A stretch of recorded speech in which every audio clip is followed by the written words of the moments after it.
Perkenalkan, nama saya Susianti Guru Sinukaban, SDM PKH Kabupaten Karo, Provinsi Sumatera Utara. Di sini saya akan membawakan review modul 6 sesi 10 pemanfaatan bantuan sosial dalam pemenuhan gizi ibu hamil dan anak usia dini. Selamat menyaksikan. Oke, selamat pagi Bu-Ibu. Pagi. Apa kabarnya hari ini? Baik. Oke, baik semua, bagus kalau seperti itu. Jadi hari ini kita akan melanjutkan tentang pertemuan kelompok kita, ya kan Ibu-Ibu. Tapi sebelum kita memulai pertemuan kelompok kita, ada baiknya kita berdoa. Jadi sekarang kita berdoa menurut agama dan kepercayaan kita masing-masing. Berdoa dimulai. Berdoa selesai.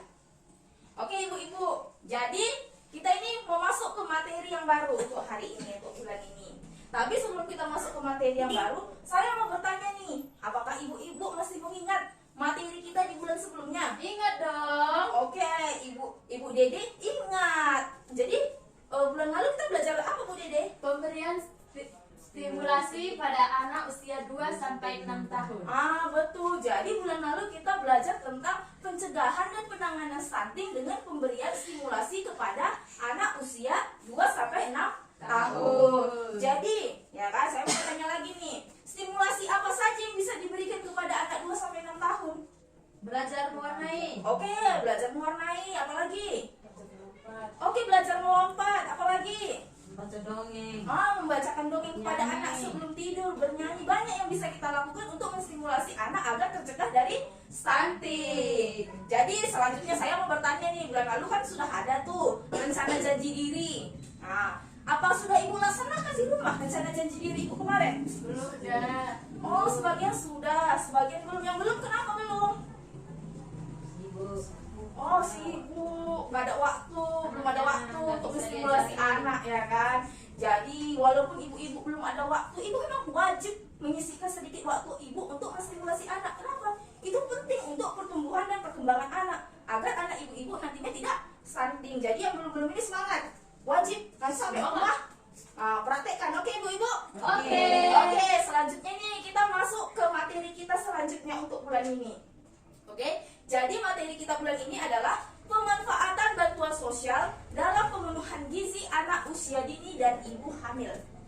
Jadi ibu-ibu di sini kan semua menerima PKH, menerima bantuan sosial. Jadi bantuan sosial yang ibu-ibu terima wajib ibu pergunakan untuk pemenuhan gizi, khususnya untuk ibu hamil dan anak usia dini. Oke ibu-ibu? Oke, selanjutnya. Jadi agar makanan yang dimakan ibu hamil dan balita memiliki kandungan gizi yang baik, maka ibu-ibu wajib mengerti dan memahami jenis-jenis makanan dan fungsinya. Jadi ada beberapa jenis nih ibu-ibu. Yang pertama ada makanan pokok, itu yang kita makan sehari-hari, ya kan? Jadi makanan pokok ini mengandung karbohidrat. Di sini ada saya bikin catatan. Mengandung karbohidrat. Karbohidrat itu fungsinya apa? Untuk sumber tenaga untuk berpikir dan bekerja. Kemudian yang kedua ada lauk pauk. Lauk pauk ini mengandung protein. Apa fungsi protein? Yaitu zat pembangun sel dan memperbaiki sel tubuh yang rusak. Kemudian yang ketiga ada buah dan sayur. Buah dan sayur ini mengandung vitamin dan mineral. Fungsinya apa? Fungsinya adalah membantu proses kerja tubuh dan mencegah dari berbagai macam penyakit. Oke, sampai di sini mengerti ibu-ibu? Mengerti. Jadi sekarang kita ini mau melakukan diskusi ibu-ibu. Jadi diskusinya akan dibagi 3 kelompok. Jadi yang ini kelompok pertama adalah kelompok makanan pokok. Yang kedua kelompok lauk pauk dan yang ketiga kelompok sayur dan buah. Oke? Sudah? Jadi di sini saya diskusi kita adalah, ya kan, identifikasi sumber bahan pangan yang ada di sekitar kita. Jadi bahan pangan yang ada di sekitar kita untuk memenuhi gizi ibu hamil dan anak usia dini. Jadi diskusi kita ini kita mencari tahu apa saja bahan-bahan pangan yang ada di sekitar kita yang bisa kita gunakan untuk memenuhi gizi ibu hamil dan anak usia dini. Oke, mengerti? Mengerti. Oke, jadi ayo sekarang diskusi. Saya kasih waktu untuk diskusi. Oke, udah selesai ibu-ibu?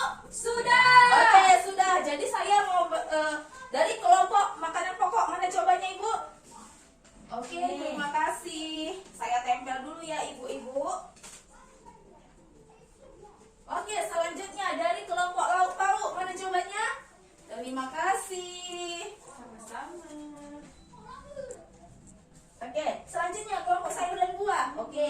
dua, nggak disatukannya, dibikinnya dua, bagus ya kan, biar jelas yang mana sayur, yang mana buah. Oke, jadi inilah dia hasil jawabannya. Jadi dari sini ada kelompok lain yang pengen menambahkan jawaban yang kelompok yang lainnya? Ada? Contohnya dari makanan pokok pengen ditambahkan? Lauk pauk, buah, sayur ada yang mau ditambahkan? Oh, untuk lauk pauk daging ya kan, dagingnya bisa berupa ayam ataupun sapi. Nah, ada yang lain pengen menambahkan? Makanan pokok ubi.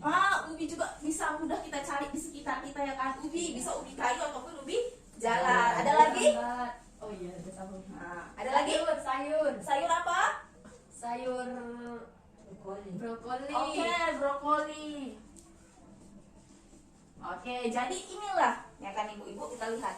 Inilah contoh-contoh dari jenis-jenis makanan yang bisa kita gunakan, yang kita bisa dapat dari sekitar kita, ya kan? Contohnya nasi, kentang, jagung, ubi, mudah kita dapat di ladang kita. Begitu juga dengan buah dan sayur, lauk pauk, telur, ayam, bisa kita beli atau kita pelihara sendiri di pekarangan rumah kita. Jadi ayamnya menghasilkan telur, telurnya kita bisa makan, ayamnya juga lele bisa bikin kolam, ya kan? Iya.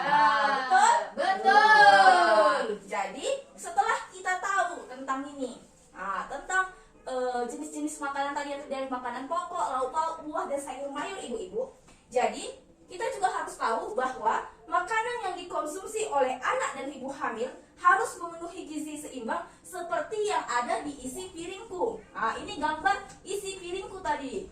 Jadi di sini bulat. Jadi kita bisa lihat di lauk pauk ukurannya lebih sedikit daripada makanan pokok.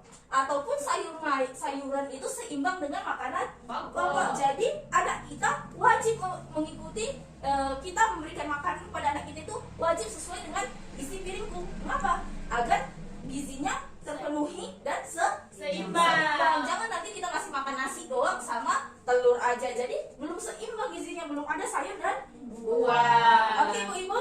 Oke. Sampai di sini mengerti? Ngerti. Oke, selanjutnya kita mau melihat nih 10 pesan menu gizi seimbang. Oke, yang pertama coba kita baca ibu-ibu. Syukuri dan nikmati aneka ragam makanan. Syukuri, apa yang kita makan syukuri. Masih bisa kita makan sekarang. Oke, yang kedua. Banyak makan buah dan sayur. Kok tadi kita bilang ya kan, buah dan sayur itu mengandung vitamin dan mineral. Itu untuk mencegah penyakit ya kan. Yang ketiga. Biasakan mengkonsumsi lauk pauk yang mengandung protein tinggi. Jadi lauk pauk yang berprotein kita nanti kira daging sapi, nggak ada duitnya beli daging sapi, bisa kita gunakan telur, daging ayam. Kok nggak usah beli daging ayam, beli telur, nggak sanggup jawab beli telur, bisa tahu tempe. Kemudian yang keempat, Biasakan mengkonsumsi aneka ragam makanan pokok. oke yang kelima, Batasi konsumsi pangan manis, asin, dan berlemak. yang keenam, Biasakan sarapan pagi. 7, Biasakan minum air putih yang cukup dan aman. yang kedelapan, Lakukan aktivitas fisik yang cukup dan sertakan pertahankan, berat badan yang ideal. yang kesembilan. Biasakan membaca label pada kemasan pangan. Oke, ini wajib ya kan, apalagi kita harus lihat labelnya apakah halal atau tidak, apakah expired atau Tidak. Dan yang terakhir, Cuci tangan pakai sabun dan air bersih mengalir. jadi selalu ingat CTPS, cuci tangan pakai Sabun di air mengalir. Oke, sampai di sini ada pertanyaan ibu-ibu? Tidak. Oke, tidak berarti sudah mengerti? Mengerti. Jadi berdasarkan pelajaran kita hari ini ya kan ibu-ibu mengenai gizi seimbang, isi piringku menu 10 pesan menu gizi seimbang itu harus kita praktekkan di rumah. Jadi bantuan sosial yang ibu-ibu dapat dari PKH, ibu gunakanlah sebaik-baiknya untuk memenuhi kebutuhan gizi, bukan untuk hal-hal yang lainnya. Oke ibu-ibu? Oke. Oke, jadi pertemuan kita sudahi sampai di sini. Jadi sebelum kita akhiri pertemuan kita, ada baiknya kita berdoa. Jadi kita berdoa menurut agama dan kepercayaan kita masing-masing. Berdoa dimulai. Berdoa selesai. Oke, jadi terima kasih ibu-ibu sudah datang hari ini. Dan jangan lupa bulan depan hadir kembali di pertemuan kelompok kita. Dan jangan selalu praktekkan rencana janji diri kita. Oke Bu Ibu? Oke. Oke, aplaus untuk kita semua. Demikianlah review modul yang setelah saya bawakan. Kiranya review yang saya bawakan dapat bermanfaat bagi kita semua. Terima kasih dan salam sehat.